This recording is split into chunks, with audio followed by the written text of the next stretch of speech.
Hello, this is Jynxi Prime here, and today we're going to react to another video from Puss, the victims of Jynxi, which I haven't even heard of him. And anyway, let's just go right into it. He is one of the most disrespected streamers on the internet. But despite his influence, hold on, let me go back. Jynxi is one of the most disrespected streamers on the internet. But despite his influence on streaming, many people have tried to take advantage of him or bring him down. But once Jynxi decides to make a victim out of you, you can kiss your online reputation goodbye. Okay. So here are 5 victims of Jynxi, starting with Mr. Beast. Ooh. One of the most uncomfortable, weird streams of all time, bro. This stream took place in August 2025, in which Mr. Beast invited his friends to discuss how much they could donate to help him build water wells in Africa. However, it soon turned into an uncomfortable event for everyone involved. Not to be, bro, but there's no Okay. way Jynxi donated $1 million. That's crazy, Jynxi. I feel like in this particular group of people, bro, you got the least liquidity. But other than Logan Paul being insufferable, Jynxi pointed out why the stream left a bad taste in everyone's mouths. Okay. This is all this stream was, bro. The epitome of this stream was basically just Mr. Beast pressuring people into donating. It's terrifying. And that's why he's getting cheating accusations. Because, bro, if Muda had 3 years on the game, no one would accuse him of cheating. Bro, he's doing all this in less than 2 weeks. As the news spread like wildfire online, more people started digging into Muda's past. It has been 100% confirmed that Muda was in fact banned on his account for cheating, and Okay. allegedly also sold and distributed cheats for Rainbow Six Siege as well. With a storm of accusations brewing against him, Muda had no choice but to address the situation. I am not cheating in Rainbow Six Siege. I've never cheated on Siege on stream. Okay. Okay? I've never cheated on Siege on stream. I have never cheated in a video game that I am competitively good at on stream. However, just a few moments after this defense, he said this. The last time I downloaded hacks Okay. So he submitted it. on my PC was Rust 6 months ago. Which told everyone what they needed to know. Once a cheat, always a cheat. Yep. If you ever stop. A sentiment which was later confirmed when Jynxi pressed Muda to let him check his PC. On my Elden Ring marathon 2 months ago, I couldn't beat Millennia, so I downloaded a remod, bro. I was gonna look for it. I downloaded a remod and I gave myself infinite health and I beat Millennia. I'm sorry. But you said 6 months ago with Rust. Bro, 6 months ago. Elden Ring, it's offline, bro. If he is cheating to beat Elden Ring, then bro is 1000% cheating in every other game. Other Rainbow Six players were also convinced that there was no way Muda wasn't cheating. If I went into match replay and saw Muda's Oregon clip, I'd think this was blatant wall hacks. No one with Okay. knowledge can tell me exactly where someone's head is through 2 walls like I'm effing Daredevil. Following the hate, Muda begged Jynxi to let him hop on stream and clear his name, only to dig a deeper hole for himself. Ooh, this is gonna be it's interesting. You lied about your experience on Siege, right? Yeah, but I'm still So you lied about how much experience you have on Siege then. Yes. I'm not 0 hours in the no. Despite the allegations, Jynxi was more focused on getting one up on Muda. Oh. Hop that ass back on Valorant, twin. 7-3 on Borders, 7-3 on Oregon. Get the fuck off, baby! I gotta remind motherfuckers who runs this game! Interestingly, Muda looked like a lost puppy out there. Oh, lost puppy. To help him. But while Jynxi had no trouble putting Muda out of his misery, he was devastated after his own friend, Clicks, disrespected him on stream. Following a Rainbow Six Siege wager against Stable Ronaldo and Clicks in April 2024, Jynxi lost the game, but Clicks lost his respect after he used his girlfriend at the time, Brecky Hill, to farm for Clicks. Clicks shared the image of Clicks as well, so Jynxi confronted him about it. No.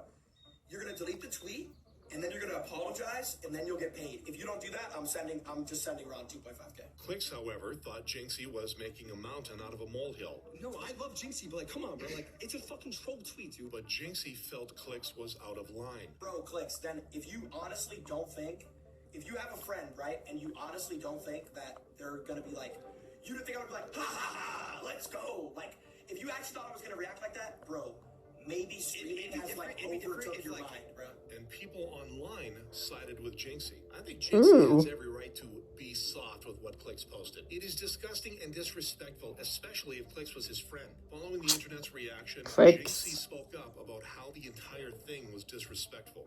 That's just how I've always been, bro, since I was a kid.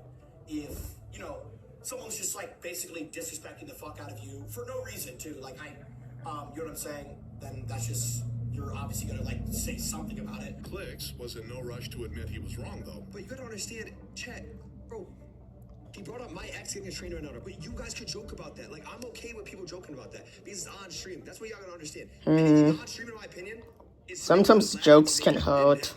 And after Jynxi removed him from all his socials, Clicks went on the offensive, calling Jynxi soft for taking things so seriously. But Clicks just couldn't understand that the situation wasn't about Brecky. It was about how he had disrespected someone who...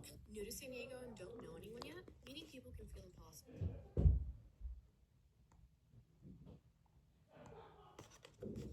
Clicks like a friend, so I would say like I expect that behavior from like a 11-year-old on Twitter, a 14-year-old on TikTok, but I feel like if you're a streamer and Clicks is a big streamer, like one of the like probably top 15 streamer in the world in America, like you have to understand like your platform, and like when you're doing it all live like that, you're just kind of throwing me in, because I don't get into like beef with streamers. Like, the internet agreed, piling on Clicks for being childish. I don't think anyone thinks of Clicks as a grown man. The dude has big teenager energy. But despite handling the situation the best way he could, Jynxi still felt he could have done better. I do think this situation could have been handled a lot better. Okay. It was just so, I just felt like it was so random and like unnecessary and just...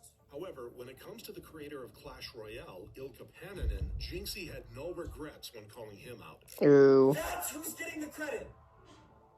The team that murdered the game? Are you f***ing stupid? The crash out happened after Ilkka uploaded a blog post on the Supercell website titled, "The Best Games Haven't Been Made Yet." In his blog, Ilkka mentioned that the last year had been a historic one for Clash Royale, with the player base expanding by 500%, and credited his team for simplifying the game by removing extraneous systems and adding desirable new content, both in-game and out-of-game. While Jynxi expressed his frustration at the many creators not getting acknowledged, he was more upset at something else. And what is that? In the sand is when they tried to take credit for the game's success. Read the lines. It's proof of what's possible when a talented team relentlessly focuses on making things better for players. What? None of the creators, none of the streamers, none of the YouTubers, none of the TikTokers, that's who's getting the credit. Despite that blog post being the final straw for Jynxi, he still didn't want the game to die because of how many people were on it. Because there's so many amazing creators on that game, and let alone that, amazing human beings that I met on the game, where it's like, I don't want the game to die for them. But my God, this company is f***ing horrible.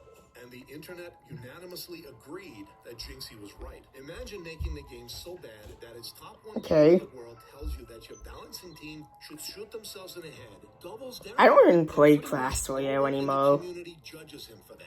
Commentary channels had similar feelings on the matter, explaining that the company had more to lose here than Jynxi. There are some people that have that personality type and that willpower and also quite a lot of luck and networking to be able to diversify their portfolio. So if the game dies, Jynxi won't be hurt. You can just go back to Siege. Sure enough, on February 7th, Jynxi uploaded a video which sent a shiver down everyone's spine at Supercell.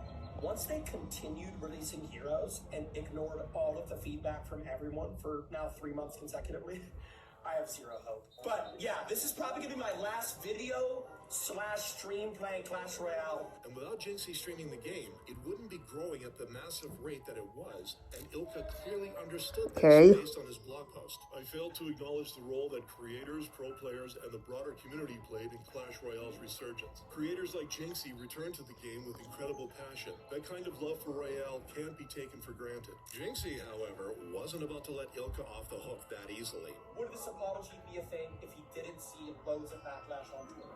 Probably not. Like, let's be honest.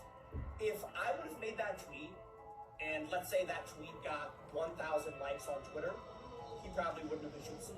Therefore, Supercell would now think twice before getting on Jynxi's bad side. A lesson KSI had to learn after challenging Jynxi to a game of FIFA to decide whether he could play at the Sidemen charity match. But before the game, KSI already locked in an excuse in case things went wrong. Okay, and what is the excuse? On this what, FIFA? I like it. Set up the excuse early. I like that. Set up the excuse early.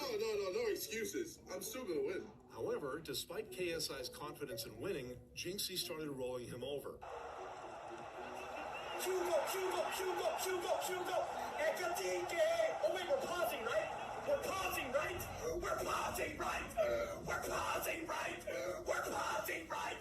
Hugo! Motherfucker!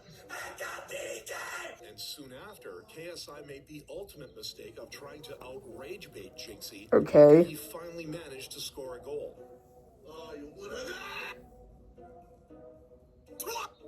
However, the early celebrations backfired.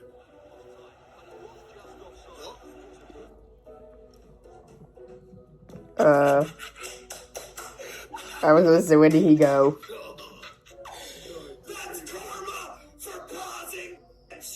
After losing the first game, KSI managed to turn things around in the next one. I'm just gonna say, I would recommend turning down the volume if you're wearing headphones. We can't hear you because of the noise suppression! Which meant the winner would be decided in the final game, and unfortunately for KSI, it just wasn't his day. Oh, it's over.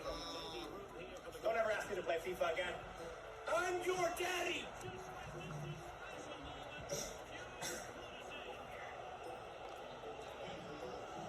Let's pause. Let's do a little pause. Jynxi therefore booked his place at the Sidemen charity match, where he went on to outdo KSI yet again. Okay.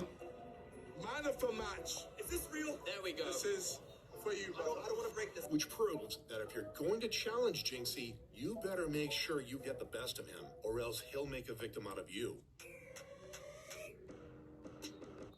Okay. We learned about a bunch of victims of Jynxi, but I didn't know about clicks. Okay, KSI was in this little drama. Anyway, what was you guys' favorite part of the video? Anyway, like, subscribe, hit the notification bell, and peace.